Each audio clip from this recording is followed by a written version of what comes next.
feel like I'm getting hammered. Caitlin Clark has faced her fair share of challenges on the court, but one thing that's really frustrating fans is the uneven and often confusing officiating.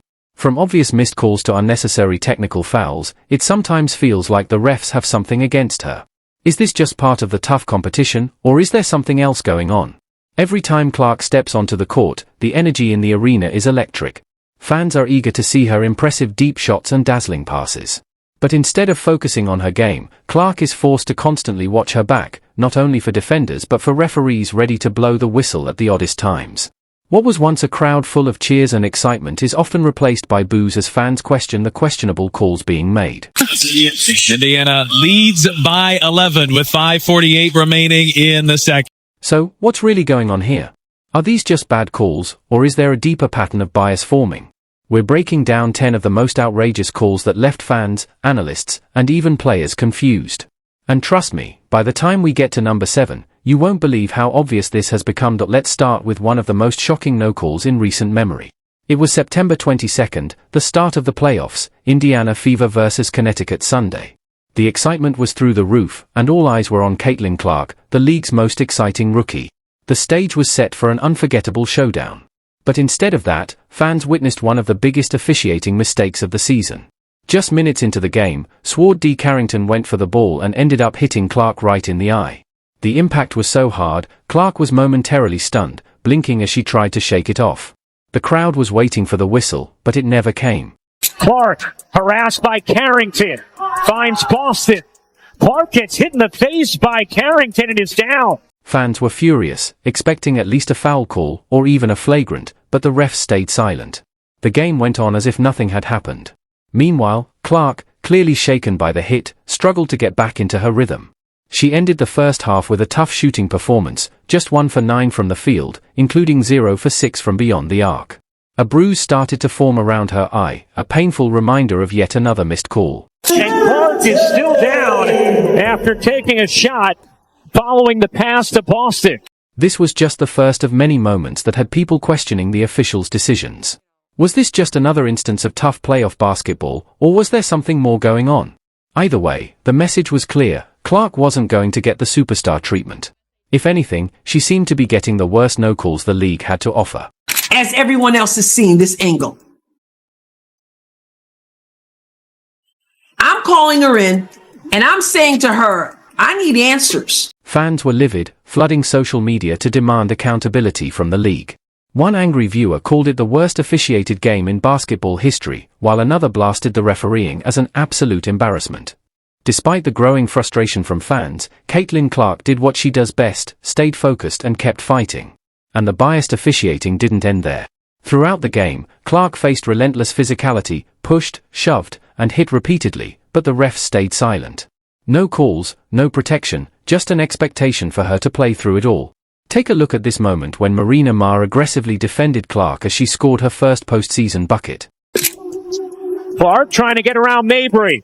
Clark to the rim, reverses it home through the contact. Even the game's commentators couldn't ignore the excessive contact, pointing out the clear fouls, but the referees remained completely indifferent. Despite the missed calls, Clark didn't let it define her. She found other ways to contribute, once again proving why she's one of the toughest competitors in the league.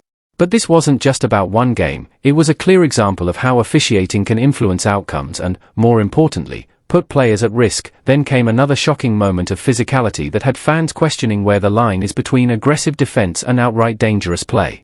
This time, it was a matchup against the Connecticut Sun on August 28th. Everything seemed normal until Alyssa Thomas charged through Clark, delivering a shoulder check that sent the rookie crashing to the floor. Another look here at the heavy contact. The arena gasped in disbelief as the hit was brutal, yet somehow, the officials only called a common foul. Fans were furious. "That's not basketball," one person tweeted. Another described it as a cheap shot, with the shoulder leading the way. The overwhelming consensus was that it should have been a flagrant foul, and the failure to call it only fueled the growing concerns about officiating in the WNBA. Despite taking relentless hits, Caitlin Clark refused to let it shake her confidence. She shook off the blow, got back on her feet, and went right back to work. Her ability to bounce back and stay focused on the game was a true testament to her mental toughness. Even through the physical toll, Clark kept making an impact, proving once again why she's one of the most determined athletes in the league. Therefore, Alyssa Thomas. Yeah, they're not going to look at this. They might. It's gotten the fans here fired up. Just when it seemed like Caitlin Clark had overcome every challenge thrown her way, a new controversy emerged, this time from an unexpected source. Picture this, a timeout, a fired-up rookie rallying her fans, and then, out of nowhere, a veteran delivers a blatant shove. How would the referees react? The game against the Seattle Storm on August 18th had already been an intense battle. With the game nearing its climax, Clark was near the Seattle bench, hyping up the crowd and feeding off the electric atmosphere. And then, out of nowhere, Skylar Diggins-Smith made her move.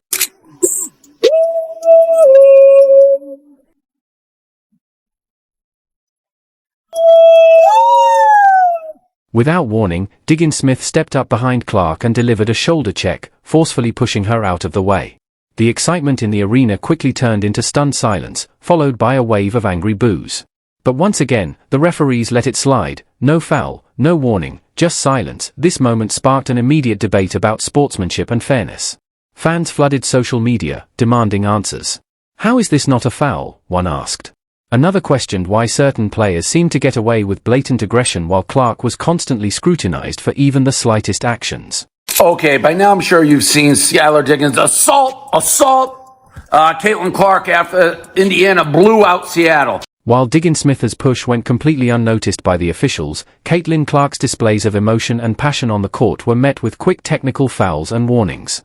So, the question remains, was this just another example of inconsistent officiating, or is there a deeper issue at play within the WNBA? That same August 18th showdown against the Seattle Storm was already heated, but what happened next turned up the tension even more.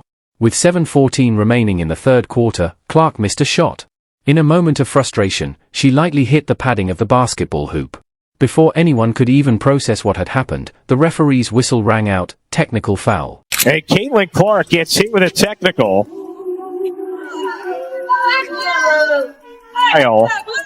After the call sent shockwaves through the arena, and fans were immediately divided. Was this truly an act of unsportsmanlike behavior, or simply a player reacting to a tough moment? The debate raged on as Clark later explained her reaction, but by then, the damage was already done. I got a technical for basically being mad at myself because I missed the three and then I went and hit the backboard, and he told me it was disrespectful to the game of basketball. Despite the questionable call, Clark didn't let it shake her. She stayed focused, determined to lead her team to victory. While others might have let the frustration linger, she responded in the only way she knows how, by letting her game do the talking. But I think he fired me up to continue to play a lot harder. I thought we got a lot better after he did that, so I want to thank him for that. Clark didn't just move on, she dominated. Ignoring the shove from Diggins-Smith and brushing off the technical foul, she kept her energy high and stayed laser-focused. The result? A commanding 17-point win for the Fever, with Clark finishing the game with an impressive 23 points. Had nothing to do with my team, had nothing to do with their reffing, had nothing to do with other team. It was just because I'm a competitor. But here's where things get really interesting. Is this type of reaction consistently penalized, or is Clark being singled out? Let's take a closer look at how referees have handled similar situations for other players in the league. Are the rules being applied fairly, or is there a clear double standard at play? Put Michaela Onyenwere in that group. Kennedy Carter nearly picks off the pass, and Diana Taurasi, they'll count the bucket. And one coming up for DT. Technical fouls were just the tip of the iceberg. As the Indiana Fever faced off against the Las Vegas Aces, a split-second collision would spark outrage and raise a chilling question. How far is too far when it comes to physical play in the WNBA? On September 11th at Gainbridge Fieldhouse, the energy in the arena was electric, until it suddenly wasn't. Jackie Young's hand made contact with Caitlin Clark's face, sending the rookie stumbling back, momentarily shaken. Clark, the hesitation, working inside the reverse. Oh, and took a big hit there on Jackie Young. The crowd collectively held its breath, waiting for the call. And then it came, common foul. And the foul does come, and for the second time here in the last minute, we have seen a heavy collision. The reaction was immediate, boos rained down from the stands, disbelief quickly spread on social media, and fans were left questioning what they had just witnessed. But as always, Clark refused to dwell on it. She shook it off and got back in the game. Yet, the moment lingered, a glaring example of the fine line between tough defense and reckless play. Clark's resilience was undeniable, but the question remained, how much more of this was she supposed to endure? On May 22, 2024, the Indiana Fever found themselves in a fierce battle with the Seattle Storm. As the first half was winding down, tensions were running high. Caitlin Clark, always aggressive, drove hard to the basket. She was met with contact once, then again, and a third time, still, no whistle. Seconds ticked by, and the silence from the officials was deafening. The crowd, fully locked in, erupted, not in celebration, but in sheer disbelief. How was that not a foul? On the sidelines, Fever head coach Christy Sides had seen enough. Her frustration boiled over as she spoke out after the game. "We've just got to get better with the officiating. We've got to get some of those calls." Her words weren't just about frustration. They were a direct call for fairness, consistency, and the respect Clark deserved on the court, but the bigger question lingered. Was this just another missed call, or was Clark being officiated differently from everyone else? As the season went on, that question became harder to ignore. One controversy faded, only for another to take its place. It was starting to look like a pattern, Caitlin Clark at the center of jaw-dropping moments, but not for the reasons you'd expect. This time, it wasn't about her record-breaking performances or game-changing shots. It was about the calls, or, more accurately, the lack of them. On June 19, during the Washington Mystics vs Indiana Fever game, the tension in the arena was thick.